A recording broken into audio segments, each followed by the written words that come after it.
नमस्कार. महाराष्ट्र लोक न्यूजमध्ये मी संपादक सतीश जगताप आपलं स्वागत करतोय. आपण वारंवार या ठिकाणी बावडा नरसिंहपूर रोडवरती होत असलेले हे अपघात आणि ही अपघाताची मालिका ही आपण वारंवार आपल्या चॅनलच्या माध्यमातून दाखवत असतो. या ठिकाणी रस्त्याच्या बाजूला असलेली झुडपे हे काढण्याचं काम या ठिकाणी इथल्या रोडच्या ठेकेदारांनी केलेलं आहे. परंतु अशा प्रकारे ही ट्रॅक्टर वाहतूक होत असताना या ट्रॅक्टरला पाठीमागच्या बाजूला रिफ्लेक्टर हे लावलेच पाहिजेत. हा महत्त्वाचा नियम आहे, RTOचा नियम आहे. परंतु काही ट्रॅक्टर अशा प्रकारे रोडवरती लावले जातात, त्याला रिफ्लेक्टर लावला जात नाही आणि त्यामुळे हे अपघात घडतात. आता या ठिकाणी गणेशवाडी शिंदेवस्ती या ठिकाणचं एक युवक या ठिकाणी नरसिंहपूरला बाजार होता, त्या बाजारामध्ये माळव विकायचं काम करत होता आणि तो रात्री या ठिकाणी येत असताना त्याचा हा अपघात झालेला आहे.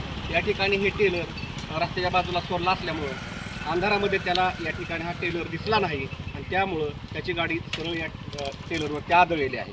तो गंभीररित्या असा जखमी झालेला आहे. या ठिकाणी ग्रामस्थ आहेत. काय मागणी असेल या अपघाताबद्दल काय सांगाल? तिथं आमची स्पीड ब्रेकरची मागणी आहे. 2-3 ॲक्सिडेंट झाले. भरपूर ॲक्सिडेंट या ठिकाणी बघतो आणि भरपूर गाड्या गतीने येतात. ते 3 रस्ते एका जागेला आहेत.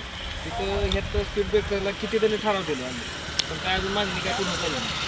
तर या माध्यमातून सार्वजनिक बांधकाम विभागाला एक विनंती आहे, सर्व लोकांची विनंती आहे की या ठिकाणी स्पीड ब्रेकर या रोडवरती बसवले पाहिजेत.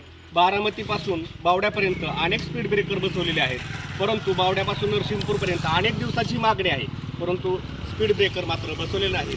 त्याचबरोबर चॅनलच्या माध्यमातून या ठिकाणी जे ऊस वाहतूकदार आहेत त्यांनाही विनंती राहील की आपल्या ट्रॅक्टरच्या पाठीमागे जे टेलर आहे त्याला रिफ्लेक्टर हा बसवला पाहिजे.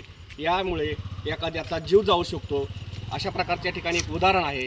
हा व्यक्ती गंभीररित्या जखमी झाला आहे. महाराष्ट्र लोक न्यूजसाठी मी संपादक सतीश जगताप, तणू.